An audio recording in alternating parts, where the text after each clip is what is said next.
Your testosterone and your hormone levels will ultimately dictate your confidence level, your level of ambition, your sex drive, your general sense of well-being. I can honestly say, after battling with these different biomarkers over the last year or two, I'd never really understood the importance of it that much. And I've also seen in the last year or two, this idea of like test maxing has become more and more of a priority and almost like a trend in fitness and even just men's self-development. And so I want to talk about my own experience from my 20s into my mid 30s and just talk about my experience with natural test boosters, the idea of TRT, dealing with low testosterone type symptoms, dealing with DHT blockers. I've had several of these different elements that I unintentionally experimented with when I was in my early 20s, and I was very misguided with it. And I've really been battling a lot of these things over the last year. And I want to share with you guys, I guess, my own testosterone experience, because I think it's important that everybody becomes educated on this. As a man, as you continue to mature, having your hormones and your testosterone levels optimized, I think, is one of the most crucial pieces to your self-development journey. Like, if you actually want to really hit the highest levels possible, you need to be fully optimized internally. And by no means am I saying I'm a doctor, and by no means am I saying you need to jump on TRT. All right, and in fact, my goal with this video is to give you guys more clarity on really what's out there and what you should be doing. And I really want you to exhaust all options possible before taking the step towards TRT, because I think in modern day, I'm noticing this recurring trend where, and even in myself, I've experienced people pushing the idea of TRT and jumping on testosterone as a means of just solving everything. So for me, this journey started when I was 19 years old. I'm about to be 35 now, but when I was 19 years old, that's when I first realized this idea of testosterone boosters coming out. This was way before SARMs, this was way before TRT was a thing. There was just testosterone boosters, right? And in hindsight, I didn't know what the fuck any of that was back then. I was just, look, YouTube was not popular. There was no more place, more dates. There was none of these Reddits. There was none of this information was just readily available. So back then, the only thing you really had was word of mouth at the gym, and then the guy that you would talk to at your local nutrition zone or GNC, right? And so when I saw these test boosters, I noticed two things. Number one, it would actually make me more horny as a dude. I would have like bigger hormones, I would have slightly bigger pump, and I would feel a little bit stronger. I didn't know anything about the impact it had on my life or anything. And so I took a couple of these. I wasn't like abusing test boosters or anything like that. The problem for me was it always triggered hair loss. And so I stopped doing a lot of that stuff in my early 20s. But I did first experiment with them when I was 19 and 20 years old. And when I first turned like 20, 21, I had already been lifting for like 3 or 4 years. But a lot of the kids I grew up with, the trend back then, this is way before SARMs and all this other shit, the trend was pro hormones. All right, for the young kids, the SARM goblins nowadays. But before any of that stuff was going on, there was test boosters, and then they had pro hormones.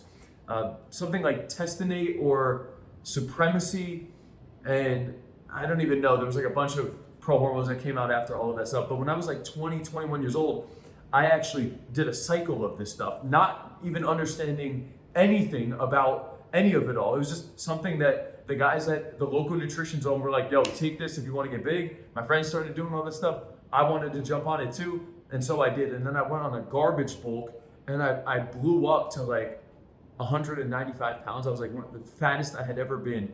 And it definitely increased my strength. But in hindsight, if I knew what I know now, guys, like there was no reason to get on any of that stuff throughout your 20s, like by no means.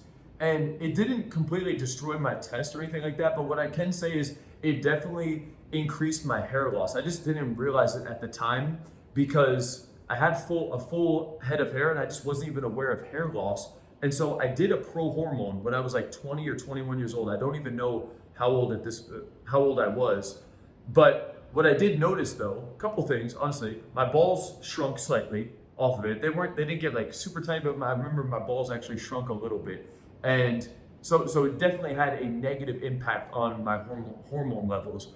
And then in hindsight, 2 years later, I actually started to have really, really thin hair. So it definitely shot up my test levels, which by default will actually tank your natural test levels down the road. I did do a post-cycle therapy, like a Novadex or something after. And then, but honestly, I ended up being fat, overweight from a garbage bulk, ended up losing a lot of my hair, and also slightly damaged my testicles and increased hair loss. So it was by no means a good decision. The funny thing is back then, I thought I was getting jacked because I actually got bulky, but really, I just garbage bulked for 8 weeks, and I would say 2/3 of what I put on was literally fat. And then once the pump wore off from the pro hormone and went back to like natty or whatever it was, I mean, what were you really left with at the end of the day? Now, so that was my first experience. But the thing is that once I started losing my hair, I came off of all of that stuff. I actually went on to a DHT blocker, finasteride, and minoxidil, and then I stopped using pro hormones because I realized that actually made me lose a decent amount of my hair.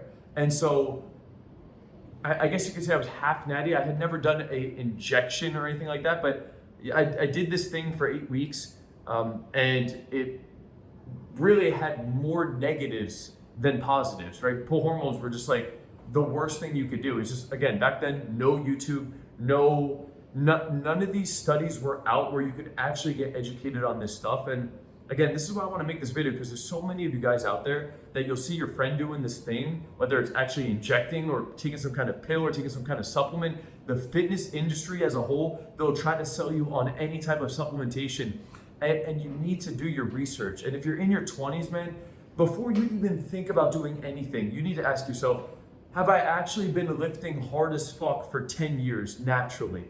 Have I actually been doing that? Have I really optimized my test levels naturally, just utilizing sleep, perfect diet, having the right amount of proteins, macros, a high level of healthy fats, and really working out using progressive overload and doing 8 to 16 week mesocycles where you're actually putting on weight and then doing a mini cut and then trying to put on weight, like just to try to blast a shortcut. Bulking using a supplement is such a massive injustice to your potential. You're actually limiting yourself. If I could go back, I would have never taken that stuff in my 20s. Never, let alone my early 20s. It didn't even make sense, man. Honestly, I was just so stupid and smoking weed all the time and influenced by my friends. And so that was the first thing that I did. Now, I then spent the rest of my 20s being extremely natural and healthy, and I continued to work out. The one thing I've always done throughout my whole self-development journey that I'm really grateful of is I've never taken more than a week, maybe at max 2 weeks off due to a back injury in the span of 17 years of working out. So 17 years of hard work and consistency, which I'm really excited about and proud of. But throughout my 20s, I then pretty much just worked out naturally. And the thing I did wrong then too was I didn't really ever bulk, and I was just always drinking on the weekend. So I just, for years on end, I ran this loop of kind of trying to cut throughout the week and then binging on the weekends. And I just kind of would fluctuate between sometimes getting lean and sometimes being a little bit more chubby, but I never really made gains in any direction. I pretty much just always hovered at around 170 pounds, 180 pounds when I was chubby. And then fast forward, later on in my 20s going into my 30s, at about 31 years old was the first time I actually got my blood work taken. And surprisingly, it all came back completely normal. I was sponsored by Gorilla Mind in 2021. Me and Derek talked a couple times over the phone. And so he was like, yeah, well, I have this new company, Marek Health, we'll do a full blood panel for you. That way you can see your test levels and all this stuff. And I was like, cool, let's run it. Got my blood work back. It turned out that everything was actually pretty good, surprisingly. You would think that doing those things at a very young age would kind of just tank your testosterone. But the truth is that even doing that, I guess you could call it a cycle. I don't know what you would call it, for lack of a better word. But even from doing that in my early 20s, by just maintaining a healthy, relatively healthy lifestyle, granted it was not optimized, but I would drink on the weekends and then I would eat, pretty healthy and stay at around 13 to 15% body fat year round. and get a lot of sleep because I was just a stoner and never got up early, I was able to keep my test levels, but at 31 years old, the test came back at around a 650. So test levels were pretty good for a 31-year-old. I felt great, everything was fine. I didn't feel the need to do anything. And so I just continued on working out and living my life. Now, at 34 years old, this is about 1 year ago, I started to feel what I thought was low testosterone, right? Because I was getting 8 to 9 hours of sleep at night, and then I would need to take a nap at 10 a.m. in the morning. And it was very frustrating as somebody who's really dialed in on the self-development journey and optimizing his diet, not eating out, not doing any drugs, fully sober, and just working hard. It can be frustrating sleeping 8 to 9 hours a night, getting up early to hit a workout, and then when I came home from my workout, took a shower, would have my first or second cup of coffee for the day, I would need to go and take a nap, even though I'm fresh off of 8 or 9 hours of sleep and 2 cups of coffee. It is extremely frustrating. On top of that, I found myself feeling almost depressed at night. So like before going to bed, I would feel almost like what I would imagine is just low testosterone. And so after about 2 weeks of doing this, I went to get my blood work done because I was like, I must have low testosterone. Like this is just what I would imagine is low T. Got the blood work taken, and my test came back at a 600. Turns out that my test levels were pretty good, but my thyroid was slightly on the lower end. And if I had to make any kind of assumption as to why that is, it could be partially influenced from the test boosters and the pro hormone starting at a young age. It could also be influenced by consuming a lot of diet soda and diet drinks throughout my 20s into my 30s. I would drink those religiously, and I've noticed that can actually have an impact on it too. It could also just be partially genetic. My mom has pretty much the same symptoms as me as well when she got her blood work taken. So combination of different things, but I had a slightly lower level thyroid, high homocysteine levels, and a couple other biomarkers that were slightly off. And so they gave me some natural supplementation for my thyroid and for my homocysteine levels. And they also put me on a couple other things like boron, and I'm already taking vitamin D. I'm already taking a ton of different supplements, honestly, fish oil and Tongadali and a couple other things. So I was on a bunch of different supplements, as well as like, let's see, multivitamin and probiotic and zinc and magnesium before bed. And I'm also on finasteride and minoxidil for my hair. So, and then I was also doing a topical dutasteride. So I'm on a bunch of different things to try to balance my hormones. And this all started in like June of 2024. And now after going down this, getting my blood work taken, sitting down with the panelists, with the panel, evaluating all the blood work, and then going through that process for the next 8 weeks, we then got another blood test taken. And I'm thinking at that point, okay, I think that my levels have gone up. And I get the results back from the test in August or September. And it turns out my test at that point was actually down to like a 300. And then I'm starting to think, well, what the fuck's going on? And they're telling me, okay, well, it might have just been a bad test. We got to take another blood test. We take another one. It comes back at around a 350. And so we review all of our different biomarkers. They're telling me I need to, maybe pull back on the amount of eggs. My cholesterol is a little bit high at the time. And there was just a couple other small tweaks. They also put me on DHEA and pregnenolone.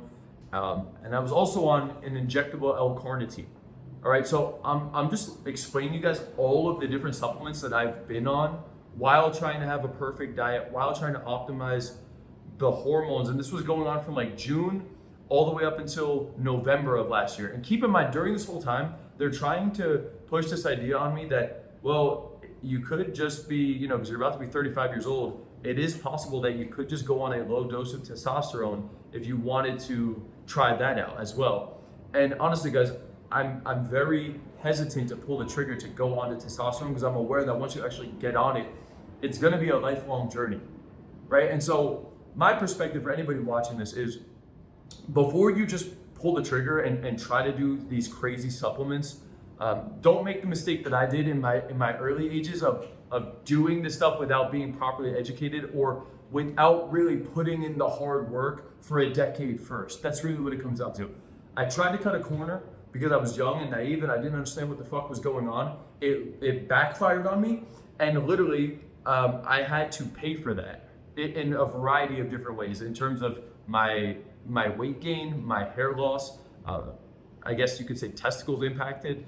Not that that was really a bad thing. Like I don't really have small testicles, just full transparency, but it was impacted to some extent. That is worth noting because I just want to be fully transparent in this video. But that also happened, and so fast forward to November, I really tried to perfect my sleep, my diet, and hit all the macros and take all the supplements that they were recommending to me. And then in November, I got tested for my testosterone again, and it came back at a 500. And keep in mind, through this whole journey, I'm still going in and out of cycles of feeling extreme lack of ambition and tiredness and just lacking motivation from time to time. And again, it can just be frustrating, especially, I teach a lot on this channel about just powering through and being able to put in the work regardless of how you're feeling. And I did do a lot of that, but I know there's people that are going to comment on this saying, well, you got to give your body rest and you're probably not giving yourself enough rest. No, that's bullshit. Like I was actually fully rested and I'm fully well nourished and fully rested. All right. I would even take days where I would get extra sleep and napping and stuff. So that's not what it was, man. I'm telling you. But it can be extremely frustrating when you're not optimized.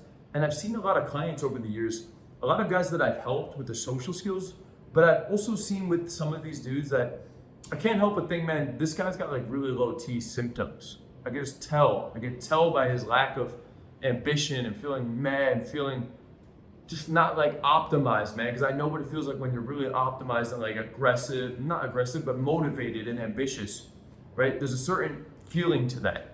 And I'm not saying you need to be some teed out guy that's injecting this stuff. But what I am saying is that, like, I encourage everybody, you should get your blood work taken. You should figure out what your levels are. Are you actually putting in all of the necessary actions to get this stuff optimized? So fast forward in November, I came back at a 500 and they were still trying to push the testosterone on me. And I asked them, well, what other options are? And they said, well, before you do that, you could actually go and try enclomiphene. All right, you could do a 12-week cycle of enclomiphene and we could see what the biomarkers end up being that way. So I then said, okay, let's do it. Initially I had a hesitation to do it because I knew that in the past that the test boosters would provoke hair loss.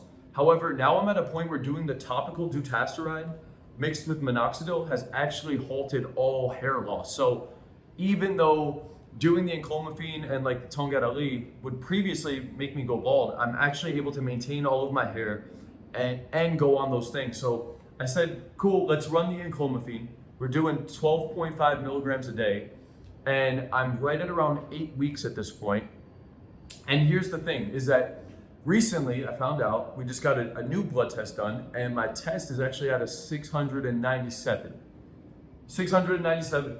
My free test isn't super high, but it has gone up slightly. My DHT is still low, obviously because of the DHT blockers. But here's the thing, is that now that has gone up, my estrogen is also up as well. I believe my estrogen is at a 48 and my SHBG is at like a 52, which I believe both of those are still high. And so I'm still at this point where even though my test is up, I'm still not feeling 100% optimized. And yet again, they're saying, well, just so you know, this could still be completely adjusted. I was talking to two different doctors and they both said, yeah, I mean, look, there's really no harm with trying 100 milligrams of test a week. Just to, you could pull back on your enclomiphene dose. You can still take it every other day if you want, but there's no harm in trying 100 milligrams just to see if that's going to fix your mood and your energy and stuff like that. Now, again, I have not moved forward with it. I've decided to not do it. What my conclusion was after speaking with multiple doctors is that I'm going to stay on the enclomiphene and let it run for the 12-week cycle in hopes that after staying on for an extended period of time, the estrogen will actually just normalize and go down a little bit by itself. And just from doing that and running this for the remaining weeks, we're hoping that will optimize it. Or if nothing else, I could go on to, I believe it's an aromatase inhibitor. or a estrogen blocker to some extent, which could help mitigate things too. But I just wanted to be fully transparent about the whole journey and where I'm at with this whole thing, guys. As you can see, there's a bunch of different markers that will dictate your mood. It's not just your test level, it's not just your free test, it's not just your estrogen, your SHBG, your thyroid, it's all of these different things. And so if you're not prioritizing, first off, getting the tests and seeing where you're at, and then seeking medical advice on how you could really optimize this stuff, I mean, dude, how else are you gonna really have clarity on where you're at if you're not actually tracking these markers? This is something I avoided doing until I was in my, really until it was a problem. That's when I started to look at it. And I'm just trying to say this for anybody who feels anything less than perfect. You should do the due diligence of getting the test just to see exactly where you're at. And the other thing is, don't take the shortcuts. Don't take the test boosters or any of that bullshit. If you're anything less than 35, man, unless you just feel absolutely horrible, get tested and figure out where you're at. Remove all the bad stuff from your life that's not optimizing you. And then lastly, exhaust all possible options before pulling that final lever to go on to testosterone. All right, I'm not saying I will, I'm not saying I won't either, but what I am saying is I'm exhausting every possible option because I want to have certainty in myself that I'm not just prematurely jumping on that stuff. Because again, I understand what that entails. So I'll keep you guys posted. I have another 4 weeks or so till I see my final results regarding my enclomiphene cycle, I guess you could call it. I guess I'm technically, I don't know what you would call somebody on enclomiphene. I guess the term is half natty. I'm not even exactly sure. Although, full transparency, I by no means feel like I am on testosterone. I really don't. I might even argue I felt better like 7 months ago at one point before any of this stuff. So yeah, it's an ongoing journey. And I guess the last part of this is in 4 weeks from now, we'll have an evaluation. I'll probably do a follow-up video to this. If you guys have questions around your testosterone and stuff like that, I'm willing to help out a little bit. You can comment down below. I'm not by any means a doctor. But again, I just want to explain to you guys what I'm going through with all this. Like it's not easy. And I was in the dark, uneducated about my levels and all of these different biomarkers. And I've watched some similar guys in my industry jump on TRT very early, like close friend / acquaintance of mine, How to Beast. I watched him while I was starting my channel as he got onto TRT. We're about the same age, but he got on it, I think 5+ years ago when he was 29. We're about to be 35 now, so I've watched his whole journey. Interestingly enough, I saw that when he was like 29, his biomarkers were actually slightly worse than where I'm at right now. So I thought that was really interesting. And I've seen some of my other idols like Brandon Carter and a couple other guys jump on it over the last couple of years. So it's an interesting concept, and I will do nothing more than be fully transparent with you guys as I go through the journey. And that's just where I'm at. Now it's on you to figure out where you're at. Do yourself a favor and get the test done just to get clarity. I'm not sponsored by anybody. I'm not looking for a sponsor with this stuff, but I just wanted to inform you guys. If a lot more people do need help, I could talk about my company that I use and stuff like that, maybe in a future video and what that process is like more. But honestly, guys, I've gotten my blood taken maybe 7 or 8 times over the last year. I read so many different blood panels and spoke to like 4 or 5 different doctors. It's been a process for sure. And I just want to make sure everybody has clarity on this. I know this video was a little bit long and a slightly more maybe boring, but again, it's a very important topic that a lot of men, as you progress more and more, you're gonna need to be educated on. So equally important video. But that's all for this one, guys. I'll keep you posted on my results. We'll talk soon. I'll see you in the next one. Peace out. Let's go.